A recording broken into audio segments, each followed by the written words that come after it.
नमस्कार दोस्तों, ओम नमः शिवाय। स्वागत है आप सभी का इस नए वीडियो में। ओम नमः शिवाय, जय श्री शिवाय नमस्तुभ्यं। शनिवार अर्थात मार्गशीर्ष महीने के शनिवार को दिन कहें या फिर अन्य किसी भी शनिवार को दिन कहें, तो प्रत्येक शनिवार को हम सभी को यह दीपक वाला छोटा-सा अद्भुत सा उपाय अवश्य रूप से करना चाहिए। अर्थात शनिवार के दिन दीपक प्रज्वलित अवश्य रूप से करें। प्रभु श्री शनिदेव की समर्पित पे करते हुए दीपदान एक ज़रूर रूप से करें और यह दीपक आटे का एक शनि दीपक होगा। यह दीपक यदि हम प्रज्वलित करते हैं अपने घर में, तो इसको प्रज्वलित करने से शनिवार के दिन पर हमारे घर परिवार में खुशियाँ आती हैं, सुख शांति आती है, समृद्धि आती है। भगवान शनिदेव की भी अनुकंपा कृपा बनी रहती है और साथ ही साथ शनि दोष से भी हम मुक्त रहते हैं। तो कैसे करेंगे इस दीपक को प्रज्वलित और किस क्रिया अनुसार कर सकते हैं, शनिवार के दिन पर किस-किस समय पे करेंगे, संपूर्ण जानकारी, संपूर्ण विधि जानेंगे और समझेंगे पूज्य गुरुदेव जी की अनुकंपा और कृपा अनुसार। तो चलिए जानते हैं और समझते हैं कि हम सभी को यह दीपक कैसे प्रज्वलित करना चाहिए। लेकिन प्लीज़ उससे पहले वीडियो को लाइक अवश्य रूप से करिएगा। यदि आप चैनल पर नए हैं या फिर आप हमारी आवाज़ पहली बार सुन रहे हैं, तो चैनल को सब्सक्राइब ज़रूर रूप से करें। अभी आप स्क्रीन में देख रहे हैं, तो यहाँ पर आपको सभी को आटे के बहुत सारे दिए दिख रहे होंगे।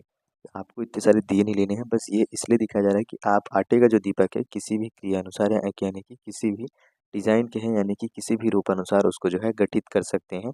आपको केवल और केवल एक आटे के दीपक की आवश्यकता पड़ेगी, जिसमें आप यहाँ पर लंबी बाती दिख रही है, लंबी बाती नहीं लेनी है।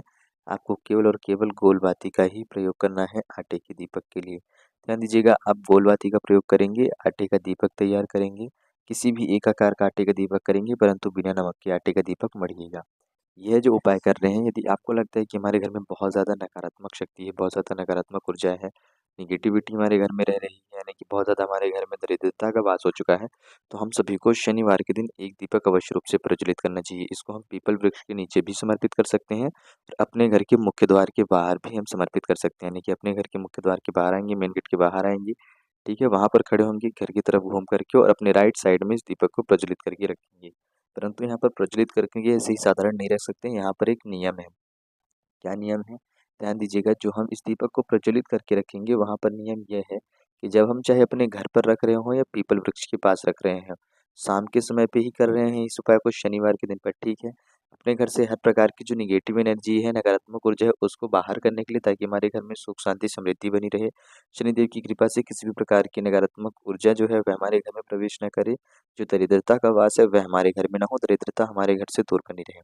तो हम पीपल के वृक्ष के पास रख रहे हों या अपने घर के गेट में रख रहे हों, हमारे पास सबसे पहले होने चाहिए कुछ काले तिल के दाने। क्या होने चाहिए? कुछ काले तिल के दाने होंगे, जो कि हम इस दीपक के नीचे रखेंगे। सबसे पहले हम अपने घर के बाहर या पीपल के वृक्ष के पास जाएँगे, वहाँ पर पहले काले तिल के दाने रखेंगे 1 से 2 चुटकी, उसके ऊपर दीपक को रखेंगे और जब हम पीपल के वृक्ष के पास रख रहे हैं, तो सबसे पहले हम पीपल के वृक्ष की आरती करेंगे 3 बार या 7 बार। इस दीपक को घुमाएँगे कितनी बार? 3 बार या 7 बार पीपल वृक्ष के सामने घुमाएँगे और उस वक़्त हम भगवान शनिदेव के बीज मंत्र का जाप करेंगे। कौन-सा बीज मंत्र होता है, आप सभी को बहुत सारे वीडियो में बताया गया होगा। मैं पुनः इसे एक बार दोहराता हूँ, ध्यान से सुनिएगा। ओम शम शनिश्चराय नमः। ओम शम शनिश्चराय नमः। ये जो है शनिदेव का बीज मंत्र है। इस बीज मंत्र का जाप करते हुए आपको 3 से 7 बार दीपक घुमा करके काली तिल जो आपने ज़मीन पर रखी है, ठीक, उसी के ऊपर आप सभी को ये दीपक रख देना है और दीपक रख देने के बाद अपनी प्रार्थना याचना करते हुए, अपने घर में सुख शांति समृद्धि की प्रार्थना याचना करते हुए और जो दरिद्रता है वह आपके घर से दूर रहे, नकारात्मक ऊर्जा आपके घर से दूर रहे, ऐसी प्रार्थना करते हुए 1 से 2 काले तिल के दाने, यानी कहें तो 1 चुटकी काले तिल के दाने आप सभी को इस दीपक के अंदर भी डाल देने हैं। नीचे तो आपने काले तिल के दाने रखे ही रखे हैं आसन के रूप में, इस दीपक के अंदर भी डालने हैं। और यह क्रिया चाहे आप पीपल के वृक्ष के नीचे कर रहे हो दीपक को रख करके, या फिर आप अपने घर के मेन गेट के पास कर रहे हो, वहाँ पर कर रहे हो, तो आपको दोनों स्थानों में काले तिल का कार्य अवश्य रूप से करना है। इस बात का विशेष ध्यान दीजिएगा और नाम मंत्र भी आप ज़रूर करेंगे। तो यदि आप ये पहला उपाय करते हैं, तो आपके घर से हर प्रकार से दरिद्रता दूर रहती है, हर प्रकार से आपके घर से जो बुरी शक्तियाँ हैं, बुरे आचरण है, वह दूर रहते हैं और सकारात्मक शक्तियों का प्रभाव बना रहता है। भगवान शनिदेव की कृपा बनी रहती है।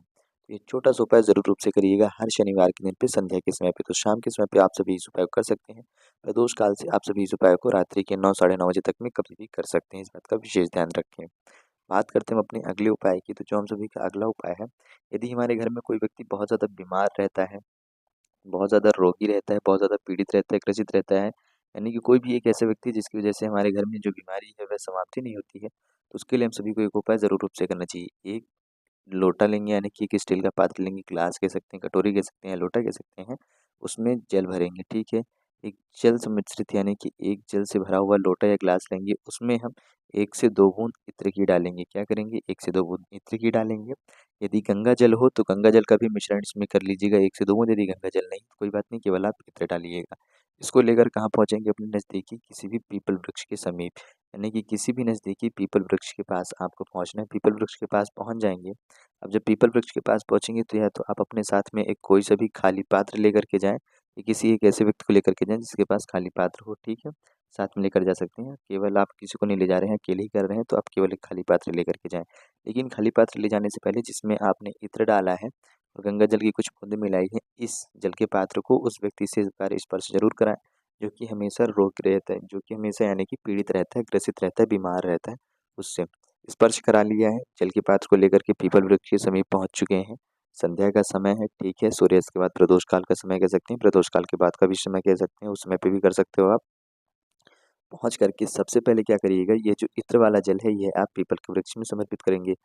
तो जब आप जल समर्पित करोगे, तो पिपलेश्वर महादेव जी का नाम लेते हुए जल समर्पित करोगे, और जब आप ये इत्र वाला जल समर्पित करोगे, थोड़ा-सा जल जैसे ही समर्पित हो जाए, उसके बाद जो आपके पास खाली पात्र है, उसको रख देना है ताकि जो बचा हुआ बाकी का शेष जल है, वह यानी कि बचा हुआ जितना भी शेष जल रहेगा, अधिक से अधिक मात्रा में वह इस खाली पात्र में एकत्रित हो जाए, इकट्ठा हो जाए। जल समर्पित करते वक़्त कौन-सा नाम लेते रहेंगे आप?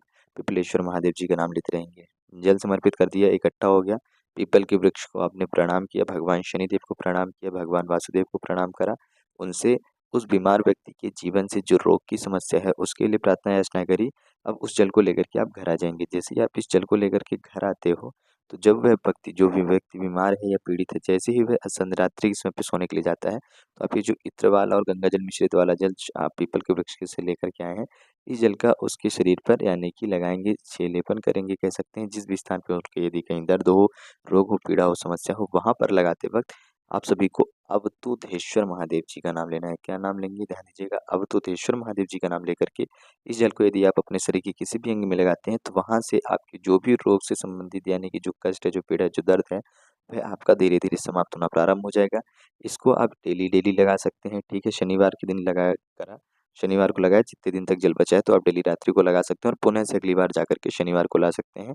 ऐसा करते हैं यदि आप 1 से 7 से 8 दिन तक लगातार, तो आप देखेंगे कि आपके धीरे-धीरे वह जो रोग है, वह जो दर्द है, वह संपूर्ण रूप से समाप्त हो जाएगा। परंतु ध्यान दीजिएगा, जल पिपलेश्वर महादेव जी के नाम से समर्पित करिएगा, और जल का लेपन, औषधि का लेपन अवधूतेश्वर महादेव जी के नाम से समर्पित करिएगा। पीपल के वृक्ष से जब ये जल लेकर के आएँगे, तो उनसे प्रार्थना याचना औषधि के रूप में लेकर के आएँगे, उनसे विनती करके लेकर के आएँगे, उनसे आशीर्वाद माँग करके।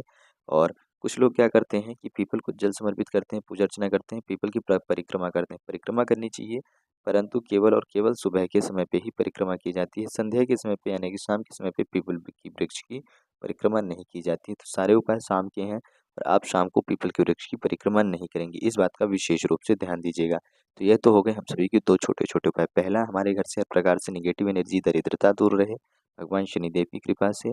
दूसरा, हमारे घर पे यदि कोई रोगी बीमारी व्यक्ति है, तो उसके जीवन से जो रोग है, जो कष्ट है, वह दूर हो, भगवान शनिदेव की कृपा से। बात करते हैं अपने अंतिम और तीसरे उपाय की। यदि हमारे घर में नकारात्मक ऊर्जा की वजह से कहीं न कहीं ऐसे परिणाम आने लगे हैं कि लड़ाई, झगड़ा, गृह कलेश जैसी समस्याएँ बहुत ज़्यादा उत्पन्न होती हैं, हमारे घर में अशांति रहती है, जिससे कि हमारे घर में बनते हुए काम भी बिगड़ने लगते हैं। तो हम सभी को एक छोटा-सा कार्य करना चाहिए। किसी भी अपने घर के नज़दीकी वट वृक्ष के पास जाएँगे शाम के समय पे, ठीक? उसके पास जाएँगे, एक पीपल का पत्ता लेके वट वृक्ष के समीप पहुँचिएगा नीचे, और एक पीपल का पत्ता साथ में लेकर के जाइएगा। इस पीपल के पत्ते को जैसे ही आप वट वृक्ष के नीचे रखेंगे, तो नीचे रखने के बाद आपको क्या करना है कि इसी वट वृक्ष की मिट्टी लेंगे, और इसी मिट्टी से आपको एक छोटी-सी शिवलिंग का निर्माण करना है। ध्यान दीजिएगा, जो शिवलिंग का हम निर्माण करेंगे, इसमें इसमें आप जलाधारी वगैरह का नहीं करना है, आपको केवल लिंग का निर्माण करना है, जिसको कि आप मानते हुए कि हम शिवलिंग का निर्माण कर रहे हैं, एक पार्थिव शिवलिंग का, ठीक है? आपने केवल लिंग का निर्माण कर दिया है पीपल वृक्ष में, ठीक? भगवान महादेव जी का नाम लेते हुए वट वृक्ष की मिट्टी से निर्माण कर दिया। अब इसके बाद क्या करिएगा कि इसको वैसे का वैसा रखा रहने दें, साथ में लेकर के जाएँगे आप दही। आपके पास जो दही है, इस दही से आप इस शिवलिंग का यानी कि इस पार्थिव शिवलिंग का अभिषेक करिएगा। इसी दही से जब आप पार्थिव शिवलिंग का अभिषेक करेंगे, तो ओम नमः शिवाय, श्री शिवाय नमस्तुभ्यम का जाप करते हुए आप सभी को इसी दही से इस शिवलिंग का अभिषेक करना है। अभिषेक कर दिया, थोड़ा-सा दही आप 1 से 2 चुटकी दही यानी कहें कि आधा चम्मच दही आप बाहर निकाल कर के रख लोगे। उसको अपने घर में बिंदी, टिकी वगैरह लगाने के लिए यानी कि आप अपने घर के मुख्य द्वार के गेट पर एक बिंदी अच्छी से टीकी लगाएंगे और उसके ऊपर एक टीकी लगाएंगे, ताकि आपके घर में जितनी भी प्रकार की नकारात्मक ऊर्जा है वह बाहर रहे, ताकि आपके घर से हर प्रकार से कलेश से जुड़ी हुई जितनी भी समस्याएं हैं, जो आपके घर में अशांति अराजकता फैलाती हैं, वह सारी समस्याएं दूर रहेंगी। आपके घर के मौजूद व्यक्तियों में सभी में आपस में जितनी भी अनबन थी वह दूर होते हुए समाप्ति हो जाएगी, और साथ ही साथ प्रेम रहेगा, शांति रहेगी, शीतलता रहेगी, और रिद्धि सिद्धि का भी आपके घर में वास होगा। तो थोड़ी सी दही आपको निकाल लेनी है, और ये जो शिवलिंग जिसका आपने पार्थिव शिवलिंग का निर्माण करा है पीपल वृक्ष के ऊपर वट वृक्ष के नीचे, इसी शिवलिंग को आप साथ में कोई सा भी एक जल का लोटा एक जल का पात्र ले जाएं, लोटा हो या बड़ी सी कटोरी हो, ठीक है। उसमें आप इस पीपल के पत्ते को डाल करके पार्थिव शिवलिंग का अभिषेक कर सकते हैं, अब माफ करिएगा, यानी कि आप क्या कर सकते हैं, विसर्जित कर देंगे। और इस पार्थिव शिवलिंग को आपको वहीं पर दही से समर्पित करने के बाद, अभिषेक करने के बाद, अब इसका क्या कर देना है, विसर्जन कर देना है।